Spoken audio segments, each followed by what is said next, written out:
going on, everybody? I'm Noah from PhoneDog.com, and this is the YouTube Mailbag for September 4th, 2008. We're going to take a look through the YouTube inbox, see what's what, try to answer some of your questions. A couple things before we get to it. Number one, thank you for all the questions and comments and messages and fan mail and non-fan mail. You know, with criticism's good too. I try to answer all of the messages I get via YouTube and via the website. They've been piling up lately, which is a good sign. It means that you all are, paying attention and sending us messages, which is great. But if you sent a message and I haven't responded yet, please, my apologies and hang in there. I try to get to all of them. Sometimes it takes a while. And that being said, we're not going to do every message, every question here on the mailbag. But try to pick a few that we think, will get information out that lots of people are interested in, or are particularly interesting or funny, or what have you. So keep the questions coming. You can send them to the YouTube channel, youtube.com/PhoneDog, or you can send them to the website, infodog@PhoneDog.com, or just go on PhoneDog.com and you can sign up. You can get our newsletter. You can send your questions and emails that way as well. Don't post them in the comments on the videos, because those I can't get to reading all of them. But send them through the YouTube inbox or the website inbox, and we'll get to them the best that I can. That being said, let's get to it. What do we got here? Let's see. Anything interesting? All right, here we go. I'm not going to give the whole username because I don't want to, call anybody out or get anybody getting spammed or whatever. But Leah writes, "It's me, Leah. If you could send me a Verizon, Nextel, and T-Mobile, all the nice ones you could find, because I want to give family members new phones. And if you can, you would be helping a lot, and I will always thank you if you can." That was all one, no period, not even a sentence. But Leah, unfortunately, I don't have phones to give away. You can enter to win phones on PhoneDog.com in our giveaways.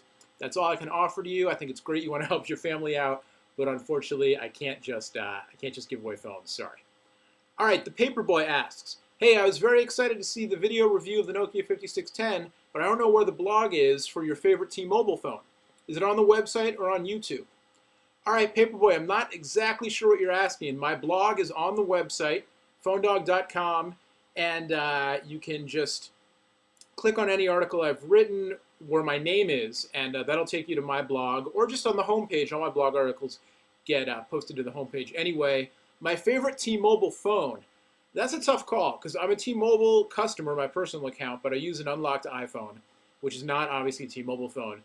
You might have been referring to, there's a T-Mobile phone that I saw a preview of that'll be out later this year that I think is the best T-Mobile phone I've ever seen in person. I'm not allowed to talk about what it is, but if you hunt around the web, you should be able to figure it out. It's not the Android phone. I'm also psyched to see the Android phone. Haven't yet seen that in person. Hopefully next week at CTIA, I'll be able to check that out. I got an appointment with the HTC people. I don't know what they have in store, but I'm hoping we'll get to see the Dream, the Android.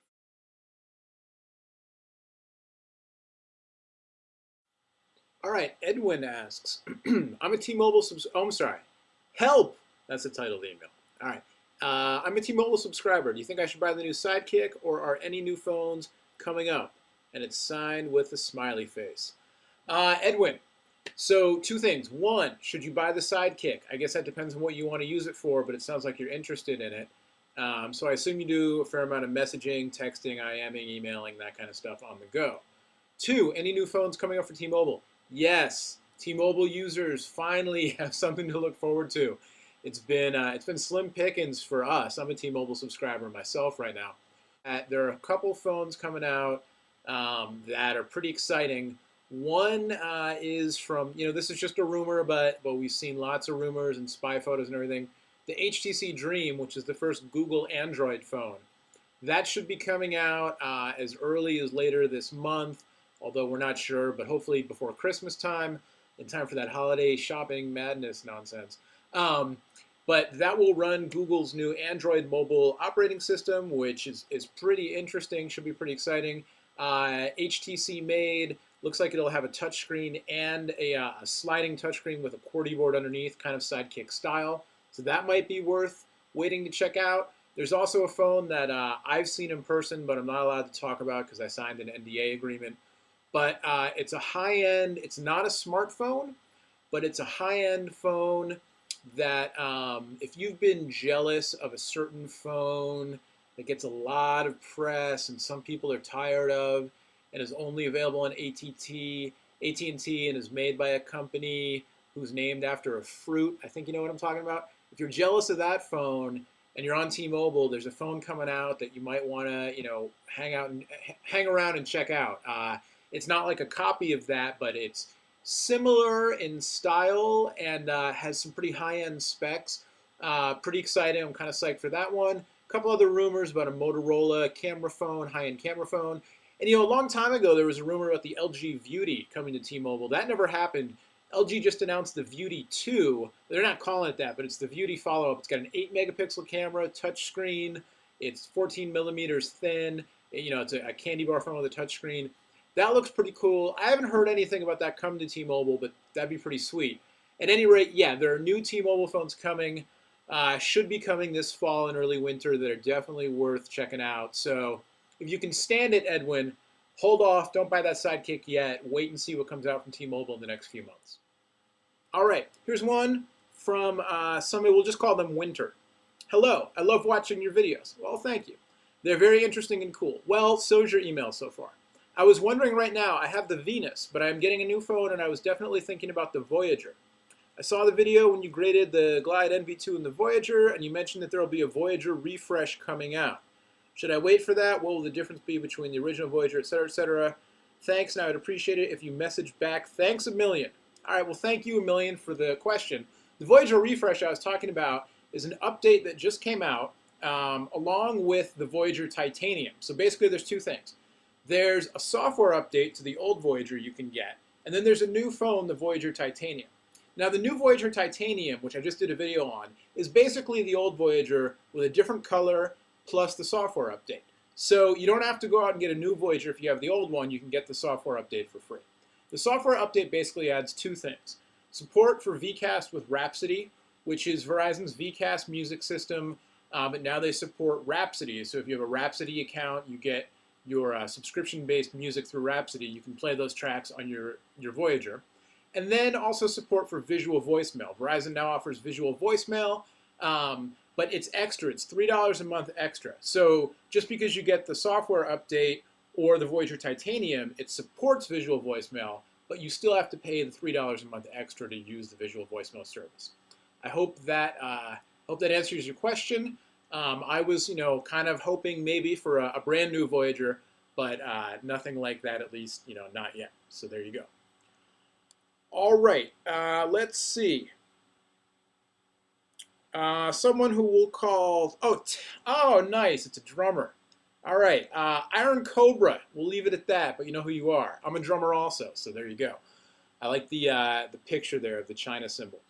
Question about iPhone 3G. I will be picking my 3G up, excuse me, 3G up within the week. I got all excited, it's a drummer. And I had a question about the AIM to SMS. I'm aware that you can send SMS or text through it, but do you receive text through it? So if someone texts me, will it open AIM when I am texted, and will I be charged for a text?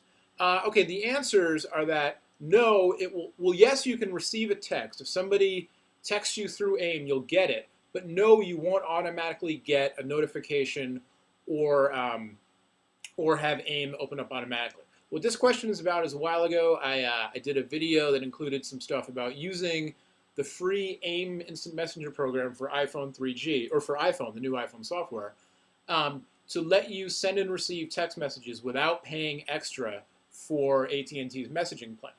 Now, you can do this through AIM, and it is free, but it only works when you're logged into AIM. So basically, when you get a message, you won't get it unless you log into AIM and check your messages. So that's kind of the downside. That's why it might be worth paying the extra for the actual messaging plans, which start. Let's see, one more. Paintball, we'll call them Paintball, says, hello, I just have a quick question on the Samsung Glyde. I just want to know if the phone is worth getting. What are some negatives and positives about the phone? Thanks for your help. Worth getting, that's up to you. Negatives, the touchscreen is kind of small, and at least in the first version, it wasn't all that responsive. They've apparently since released a firmware update that helps a lot with the touchscreen functionality.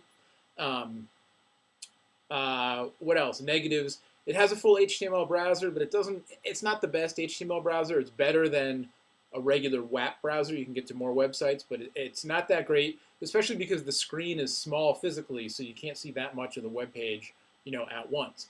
Positives. The size, the shape of it is just great. It's a nice, small, compact phone. I really like it. Do I have it here? Yeah. I really like the form factor. It's small. It's kind of cool looking. It fits in the hand. It's nice. The screen, even though, like I said, it's not the biggest screen ever, it's sharp, it's clear, it's bright. Other positives, 2-megapixel camera with flash and autofocus. Not the best camera around, but it's better than low battery, sorry.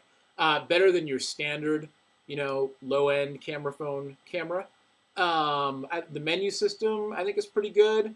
And I really like the QWERTY keypad. Some people think it's too small. I think it's great. It's a little kind of bumped up against the bottom edge of the top layer there.